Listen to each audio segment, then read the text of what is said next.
al factor de virulencia más importante producido por los vibriones coléricos. ¿Ya? Vibrio cólera es capaz de producir tanto factores de virulencia estructurales, como por ejemplo el flagelo, las fimbrias. Dentro de esta, uno de los más importantes es una fimbria tipo 4 que corresponde al pilus corregulado por toxina. También contiene dentro de los factores estructurales la endotoxina o el lípido A, pero además es capaz de producir factores de virulencia extracelulares como la exotoxina o colerágeno y una amplia gama de enzimas como hemolicinas, neuraminidasa, mucinasa y proteasa, ¿ya? Para que Vibrio cólera O1 y O135 produzca la toxina colérica, es necesario que esta bacteria sea portadora del fago lisogénico, en cuyo material genético se encuentran los genes que codifican para esta toxina, ¿ya? Entonces, ¿qué es lo que tiene que ocurrir? Este fago lisogénico se une primero al vibrión colérico, se une específicamente al pilus corregulado por toxina, y una vez que ha ocurrido esta unión, el fago es internalizado al interior del vibrio cólera y este material genético se integra al cromosoma bacteriano, ¿ya? Una vez que esta integración ha ocurrido, ocurren multicopias de los genes a nivel del cromosoma y se empieza a producir la toxina colérica. Entonces, nosotros, ¿qué necesitamos? Ingerir esta bacteria que sea portadora del fago lisogénico, y cuando esto ocurre, los vibriones coléricos que llegan a nuestro sistema digestivo, una vez que han resistido el pH gástrico, llegan a nuestro intestino delgado y van a empezar a producir el resto de los factores de virulencia, siendo de gran importancia la neuraminidasa, que es la responsable de degradar el mucus y permitir que receptores importantes como el GM1, ya que se expresa en el ribete en cepillo de las células epiteliales, se expresen y que a este se una la toxina colérica producida por Vibrio cólera. ¿Cómo ocurre esto? Nosotros tenemos que el vibrión colérico llega al intestino, ¿ya? Y va a empezar a producir esta toxina. Esta toxina se va a unir a los receptores GM1, que corresponden a receptores celulares de monocialocilgangliósido. Esa es la sigla es GM1 de esta estructura. Se une esta molécula y es endocitada al interior del enterocito y va a ser llevada hasta el retículo endoplásmico. En el retículo endoplásmico del enterocito, esta toxina va a ser dividida, ¿ya? Separándose el pentámero de la porción activa de la toxina, que está representada por la unidad A, y una vez que esta división ha ocurrido, la subunidad A va a ser llevada hasta el citosol o el citoplasma del enterocito, y esta subunidad A tiene la capacidad de estimular a la enzima adenilato ciclasa, que es la que permite la transformación del ATP en AMP cíclico. Por lo tanto, va a haber un aumento del AMP cíclico intracelular. ¿En qué se va a traducir este aumento de AMP cíclico? En que va a haber un aumento en la secreción, en la excreción de cloro hacia el lumen intestinal, pero va a haber una disminución en la reabsorción de sodio y de bicarbonato. Por lo tanto, los electrolitos se van a acumular en el lumen intestinal. Al haber una mayor concentración de electrolitos en el lumen intestinal, esto se traduce en un aumento de la osmolaridad. Por lo tanto, va a haber movimiento de moléculas de agua desde el interior de la célula hacia el exterior de esta, y en el lumen intestinal vamos a tener gran cantidad de electrolitos y de agua, y esto es lo que se va a traducir finalmente en la diarrea acuosa o secretora, que es característica del cuadro producido por Vibrio cólera.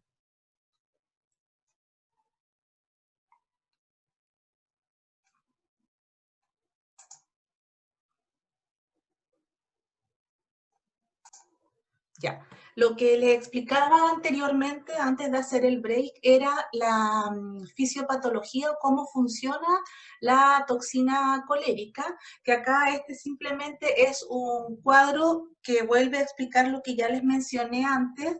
Chiquillos, la única salvedad que le quiero hacer a esta imagen que puse acá es que aquí solamente se da a entender como que la subunidad A es la que ingresa a la célula epitelial, ¿ya? Pero no, es la toxina completa, ¿ya? Entra tanto el pentámero como la subunidad A y la división de estas subunidades se realiza recién en el retículo endoplasmático del enterocito, ¿ya? Pero el funcionamiento y el movimiento de moléculas de agua y de electrolito está bien explicado.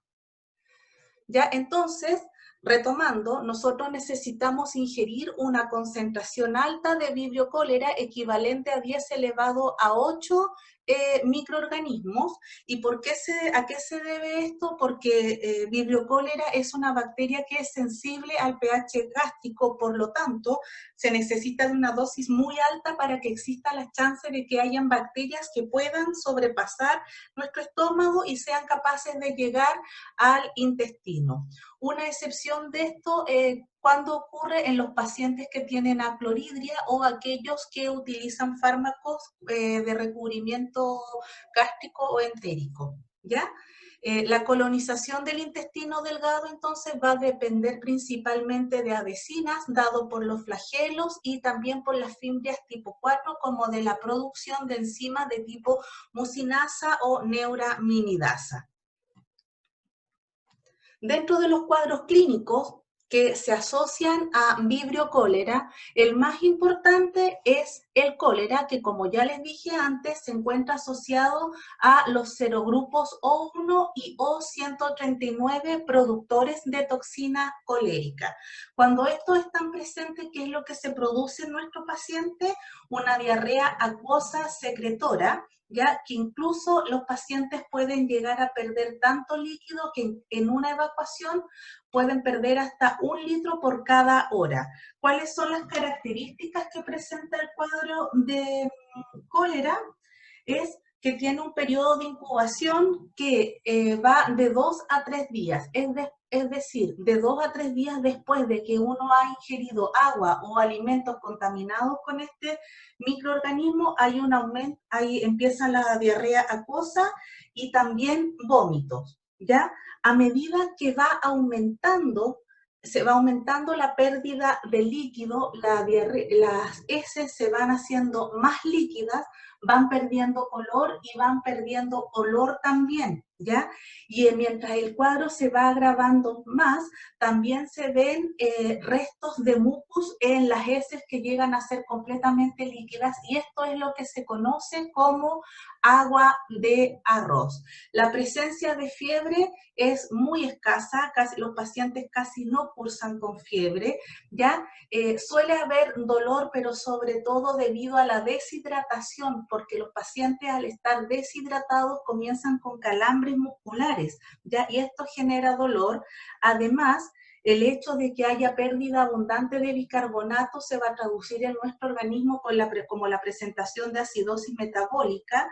También vamos a tener hipopotasemia debido a la pérdida de electrolitos, principalmente potasio, y todo esto se puede llevar a un shock hipovolémico que puede, en los casos más críticos, los pacientes presentar arritmias cardíacas y falla renal. Por lo tanto, aquí lo más importante de tratar es el cuadro de deshidratación, ¿ya? Pero además, en el caso de los vibrio cólera que no son toxigénicos o los no O01 y no O139 son agentes de gastroenteritis que también puede cursar con una diarrea acuosa, pero es indistinguible de cualquier otra gastroenteritis causada por otros bacilos gram negativos y la diferencia es que este cuadro suele ser autolimitado, por lo tanto, aparte del tratamiento de los síntomas, no se hace un tratamiento específico para el cuadro clínico. En esta imagen puse fotos para que ustedes vean cómo son las salas de tratamiento de zonas donde el cólera es endémico. Esta es una foto que es sacada de una sala de tratamiento en Bangladesh, donde vemos los cólera cots que corresponden, así se llama cada una de estas camas, que corresponde a una cuna básicamente, donde los pacientes, al estar completamente deshidratados, aquí vemos la imagen de una persona antes del tratamiento de restitución hidroelectrolítica. Bueno, los pacientes permanecen simplemente recostados en estas camas, y aquí vemos un orificio por donde es eliminada la materia fecal líquida como agua de arroz. ¿Y por qué se utilizan estos tachos acá abajo? Porque esto nos permiten a los médicos o a las personas del ambiente hospitalario que están cuidando de los enfermos, estos tachos permiten medir el volumen de líquido que es eliminado por cada uno de los individuos, y de esta manera ir restituyendo volúmenes equivalentes para mantener hidratado al paciente y para hacer una restitución hidroelectrolítica efectiva. ¿Ya? En relación al tratamiento del cólera, lo más importante, lo primero que hay que tratar es la deshidratación. Por lo tanto, aquí lo que se debe hacer es administrar soluciones isotónicas de tipo Ringer lactato, y también hay soluciones hay una solución que se llama solución cólera, que como su nombre lo dice, son soluciones isotónicas que permiten restablecer nuestra normalidad hidroelectrolítica. Y cuando la deshidratación ha sido tratada, en los casos más graves se pueden elegir antibióticos, ¿ya? Aquí yo puse el cuadro que aparece en el manual 45, ya, del CLSI del 2010.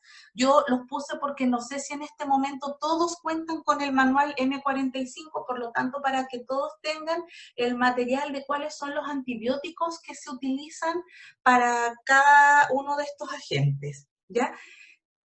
En este caso, por ejemplo, nosotros podemos ver que para los vibrios, para las especies de vibrio diferentes de vibrio cólera, nosotros deberíamos probar en el laboratorio cefalosporinas de tercera generación como cefotaxima y ceftazidima, además tetraciclinas y fluoroquinolonas, específicamente o principalmente ciprofloxacino.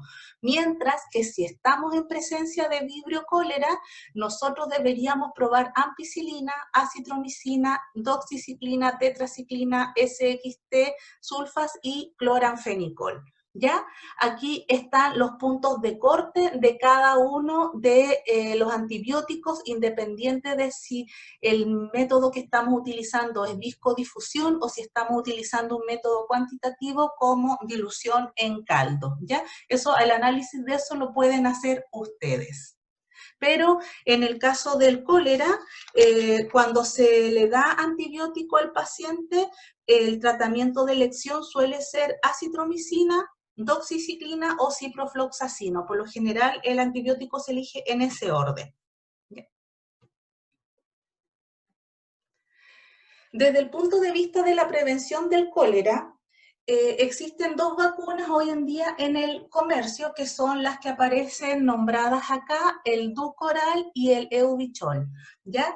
Estas vacunas, yo estuve revisando, y no están contempladas dentro del calendario de vacunación de nuestro sistema de salud, y la explicación es bastante fácil, porque salvo un caso aislado que hubo importado el año, si mal no recuerdo, el año 2017, de un individuo que venía, creo que de República Dominicana, en Chile casi no han habido reportes de cólera desde el año 91, cuando hubo una epidemia en nuestro país, ¿ya? Pero, si bien, aunque no está en nuestro calendario de vacunación, ¿qué es lo importante? Que estas vacunas sí están disponibles, por ejemplo, para efectos de que si uno quiere viajar e ir a un lugar donde el cólera es endémico, uno sí puede adquirir la vacuna y administrársela, ¿ya? Entonces, eso es importante que ustedes sepan. Pero cuando hubo cólera en Chile el año 91, nuestro país sí hizo campañas de prevención del cólera bastante efectivas. Se pudo controlar a nivel nacional el brote, y dentro de las medidas preventivas que más promocionaba nuestro país, obviamente era siempre asegurarse de que el agua que nosotros bebemos debería ser potable. Si uno no puede asegurar que el agua que uno va a beber o que va a utilizar para cocinar es potable, uno debería hervir esta agua. Dependiendo de la literatura que revise, dicen que el agua hay que hervirla entre 3 a 5 minutos. Yo creo que mejor es que hacerla hervir por 5 y nos vamos a la segura, ¿ya? Además de que deberíamos consumir los mariscos y pescados cocidos, nunca crudos o a medio cocer, y las verduras y hortalizas también deberían ser cocidas, o al menos el agua con el que vamos a lavar estas deberíamos nosotros adicionarle cloro también en nuestra casa. Y obviamente el lavado de manos antes de cocinar, antes de comer y obviamente después de ir al baño. ¿Ya? ¿Por qué es importante mantener estas medidas preventivas? Porque, por ejemplo, yo ya les había explicado que nosotros para que podamos adquirir la infección necesitamos de una dosis alta, ingerir una dosis alta de bacterias equivalente a 10 elevado a 8. Pero una vez que los individuos se infectan, existe la posibilidad de que hayan pacientes asintomáticos, ¿ya? Y estos pacientes asintomáticos, bueno, como su nombre lo indica, no van a tener síntomas, pero tienen la capacidad de estar excretando vibrios por sus heces en una concentración de 10 elevado a 3, o sea, casi 1000 vibrios por gramo de deposiciones, y esto en un periodo de tiempo de más o menos 24 horas en pacientes asintomáticos. Pero ¿qué ocurre con los pacientes sintomáticos? Los pacientes sintomáticos pueden eliminar grandes cantidades de vibriones coléricos en el orden de los 10 elevado a 7 o 10 elevado a 9 por ml de deposiciones, ¿ya? Y la eliminación de estas bacterias puede tardar o demorar hasta 1 o 2 semanas después de que han comenzado los síntomas. ¿Y qué es lo importante de esta gran cantidad de bacterias? Que en los pacientes sintomáticos estos vibrios que son eliminados al ambiente vía fecal tienen la característica de ser hiperinfectivos, es decir, cuando una persona ingiere alimento contaminado con vibrios procedentes de heces de otra persona, la dosis infectante baja casi 100 veces, ¿ya? Y estas bacterias hiperinfectivas permanecen en el ambiente por un periodo que varía entre 5 y 24 horas. Por lo tanto, cuando hay pacientes infectados, nosotros deberíamos sospechar de que si el saneamiento básico o la eliminación de desechos no es correcta, nosotros vamos a estar rodeados de bacterias que son hiperinfectivas y necesitamos una dosis mucho más baja que la 10 elevado a 8 de los vidrios que son de origen ambiental. Vamos a cambiar de especie y vamos a pasar al Vibrio parahemolyticus, ya que este microorganismo, a diferencia del vibrión colérico, también crece en TCBS, pero a diferencia del vibrio cólera es sacarosa negativo, por lo tanto en las colonias cuando se forman son de un color verde porque no fermentan la sacarosa. Otra diferencia con vibrio cólera es que este microorganismo es realmente halófito, o sea, necesita de altas concentraciones de cloruro de sodio para su crecimiento y se encuentra asociado principalmente a gastroenteritis y en menor medida a infección de herida. La gastroenteritis producida por el Vibrio parahemolyticus también se caracteriza por ser una diarrea acuosa y se dice que es de carácter explosivo, ¿ya? Y al ser acuosa también hay ausencia de sangre y pus en las deposiciones. El periodo de incubación es varía entre 5 y 72 horas y el promedio de presentación de esta gastroenteritis es de 24 horas. Y al igual que el vibrio cólera, todos los vibrios son sensibles al pH gástrico, por lo tanto aquí la dosis infectante también es alta y esta varía desde los 10 elevado a 5 a los 10 elevado a 7 vibriones, ¿ya? Existen diferentes factores de virulencia que han sido descritas para esta especie, sin embargo, la más importante para producir gastroenteritis es la hemolicina de Kaganagua, o también se llama hemolicina directa termoestable con la sigla TDH, ¿ya? Que es una enterotoxina que estimula la secreción de cloruro a nivel intestinal. Esta gastroenteritis se encuentra asociada principalmente al consumo de mariscos crudos o escasamente cocidos y también a la exposición de agua contaminada, ¿ya? Por lo tanto, para la prevención necesitamos cocinar bien los alimentos y no hay vacuna para Vibrio para hemolíticos, ¿ya? Hay otros factores de virulencia que se han descrito para esta especie. Una corresponde a una hemolicina relacionada con la toxina o la sigla TRH, ¿ya? También es una hemolicina, además de adhesinas como el flagelo y fosfolipasas que se expresan básicamente cuando esta especie va a causar infección de heridas. El tratamiento de la gastroenteritis por Vibrio parahemolítico no se le suele dar antibióticos, ya que al ser un cuadro autolimitado se deberían haber solo tratamientos sintomatológicos. En el caso de que ocurriera una gastroenteritis más grave, sí se puede dar antibiótico, y en este caso suele darse ciprofloxacino.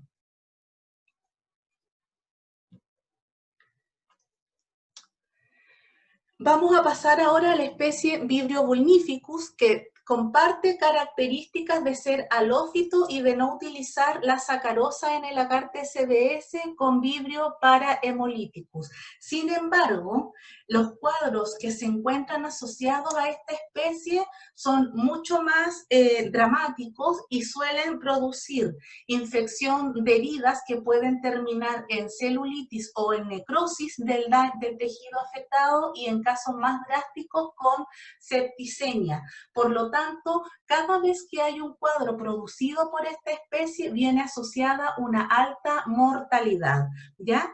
Puede llegar a una mortalidad de cercana al 60% de los casos. De hecho, casi toda la mortalidad asociada a la especie de Vibrio se debe a la presentación de cuadros producidos por Vibrio vulnificus, porque de hecho hoy en día, como se tiene claridad en cómo realizar el tratamiento del cólera, la mortalidad asociada a cólera ha disminuido a proporciones tan bajas como inferior al 1%. Antes, cuando no se sabía cómo se transmitía o cómo evitar la transmisión de esto, había una mortalidad superior al 60%, pero hoy día las muertes por cólera es menor al 1% a nivel mundial.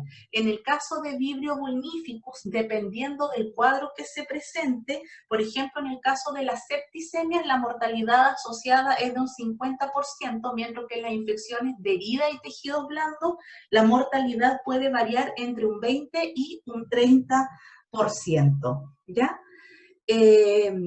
Estos cuadros se presentan básicamente en verano, cuando las temperaturas son más cálidas y la temperatura del agua también ha aumentado, porque aquí en este periodo hay un aumento en la multiplicación del vibrio a nivel del medio acuático. Por lo tanto, hay una mayor chance de que si yo tengo una herida y voy a practicar deporte, por ejemplo, se pueda contaminar. En cambio, la gastroenteritis por Vibrio parahemolíticus es un cuadro que uno puede diagnosticar a lo largo de todo el año, porque como se consumen microorganismos que son filtradores, aunque hayan pocos vibrios en el agua, estos igual están siendo filtrados por los mariscos. Dentro de las características que presenta este microorganismo es que en el caso de las lesiones cutáneas, como podemos ver aquí, la signología y sintomatología es una tumefacción inicial. Vemos que el tejido se vuelve eritematoso, hay aparición de ampollas ya o vesículas con líquido hemorrágico, y esto finalmente puede terminar con necrosis tisular y sintomatología sistémica de shock séptico. En el caso de las septicemias, bueno, hay presentación de signología sistémica como fiebre y escalofríos. y pudiera haber dolor abdominal cuando está asociada al consumo o la ingesta de mariscos crudos. Hay diferentes factores de virulencia que se han descrito para esta especie, pero el principal factor de virulencia es la presencia de cápsula y además de diferentes enzimas que tienen la capacidad de degradar el tejido, como por ejemplo proteasas, enzimas citolíticas que son responsables de la necrosis tisular, ¿ya? Además, la presentación de cuadros en piel y tejidos blandos se asocia positivamente con la exposición a agua contaminada y para prevenir uno debería evitar exponerse al medio acuático cada vez que tenga heridas en piel. Tampoco existe una vacuna para este microorganismo y cuando se da el tratamiento antibiótico, que en este caso sí es necesario, se suele elegir entre minoxidilina o doxiciclina y suele ir combinada con cefalosporinas de tercera generación y me acabo de dar cuenta, chicos, que aquí me equivoqué porque no es ceftriaxona, es ceftazidima con cefotaxima. ¿Ya? Así que por favor para que lo anoten. Además la presentación de los cuadros debido a Vibrio vulnificus es mucho más prevalente en hombres que en mujeres. ¿Y esto a qué se debe?